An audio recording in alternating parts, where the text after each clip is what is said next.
to stop. Sex, power, and state attorneys general, Craigslist, and South Carolina are in a doozy of a fight. This is CNBC Reports. At the end of the day, your first look at tomorrow. Good evening, I'm Dennis Neal. We got all that and a lot more on tap tonight. This evening, AIG, the ailing insurer now under government control, says its CEO is quitting. We'll hear more on that in just a moment. But first, let's talk TARP. It's now official. This bailout program is tangled and tortured beyond recognition. It was supposed to bail out staggering giant banks to avoid a worldwide financial collapse, okay? Since then, though, it's been stretched to cover a couple of hundred smaller banks, no risk there, 2 car giants on life support, a few big insurers. Now GMAC, the financing arm of General Motors, it's set to get $7 billion more from Treasury. That's on top of the $5 billion it already sucked up. And there's this. YRC, one of the nation's largest trucking companies, says it needs money from TARP too. But isn't this just taking TARP way too far? Let's talk about it with Justin Wilson, Managing Director of the Center for Union Facts, which is actually kind of an anti-union group, and Philip Dine, a labor lover, who is the author of State of the Unions. Gentlemen, the YRC case has a great little-noticed angle to it. A Teamsters union contract threatens to drive this trucker right off the roads. YRC needs $2 billion to pay pension obligations. But it turns out fully half of the people it must cover, they never worked for YRC or for any company YRC ever acquired. Sources tell me this is because several decades ago, the International Brotherhood of Teamsters won a contract that said whenever a trucker went out of business, the pension obligations of that company would have to be covered by all surviving trucking companies. Now, as a union consolidated, only a few big guys are left, yet they must support lifelong retirement benefits for people who never worked for them at all. Sorry for the long intro, guys, but let's start with Justin, the union basher. Isn't this just the kind of unrealistic largesse that's part of the problem with unions generally? You know, this is exactly what you're talking about. When it comes to this union, or this pension fund, it's completely upside down. It's got more than 200,000 retirees, and it's only got 90,000 working employees trying to support it.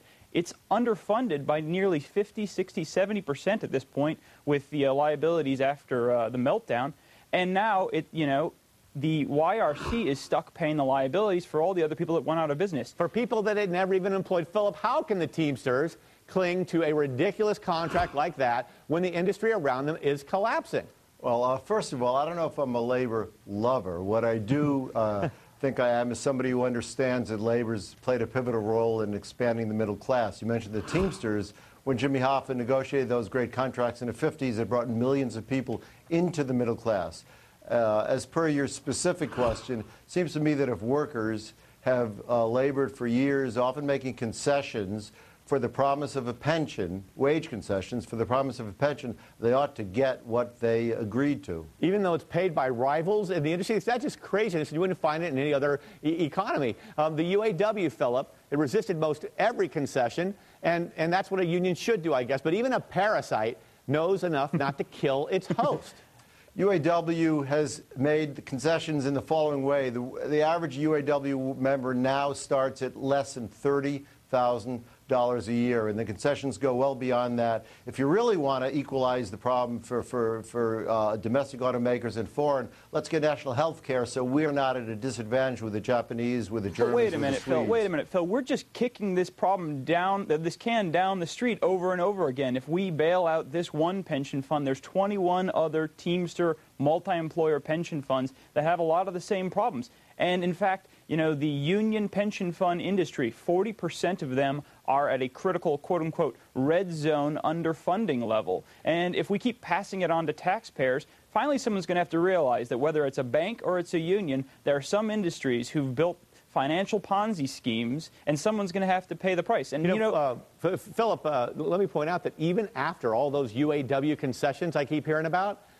current workers at the big 3 car makers are still going to make $28 an hour. That is several dollars more an hour than the foreign guys make, and that's part of the problem for why they've been losing car sales to the foreign brands. Justin, unions represent just 12% of American workers. Why do they have a seat at the head table in the Obama administration? Well, it was about $400 million. And I'll tell you what they're whispering in his ear when they're talking to him. They're telling him to pass the Employee Free Choice Act so that businesses can be wrangled into these unions and into the union pension funds. You know, there's a provision in the bill called binding arbitration, so that if the union can get employees to join the union, they can turn it over to an arbitrator. And you know what the unions are going to request? The first thing, they're going to request that the employers get wrangled into these pension funds so that they don't stay upside down. The very stuff we're talking about. They need new blood in order to keep them going. You know. Okay. Philip, look, if you're talking about the Employee Free Choice Act, which I think you just mentioned, let's also talk about the provision that actually triples damages when employers violate the worker's supposed right on paper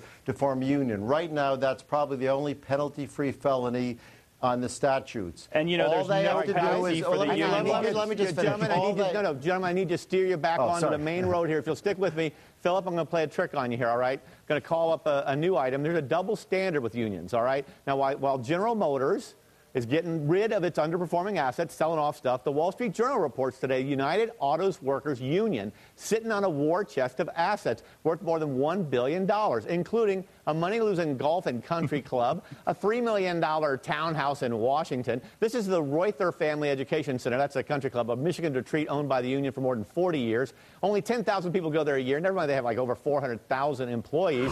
The assets losing money. I mean, I think that the union being so kind of sanctimonious and criticizing management here, and yet I think their rank-and-file employees never get to go to these nice digs. Look, again, I am not a, quote, union lover. I try to be objective. Unions have made mistakes. There's been, in some cases, corruption, and there is this kind of overdoing it. But you ask the average person on Main Street what they've most suffered from in the last 10 years, whether it's unions overreaching or whether it's corporate corruption and scandals, and I wonder what answer you're going to get. Well, that's because of all the headlines, and I don't blame you on that one, Philip. Good one. But let me ask you a follow-up, Philip. By the way, YRC is run by Bill Zollers, the CEO there. I love that guy. He's a great leader. I don't even think Zollers himself thinks they're going to get TARP. Philip, do you think that TARP should apply to YRC trucking?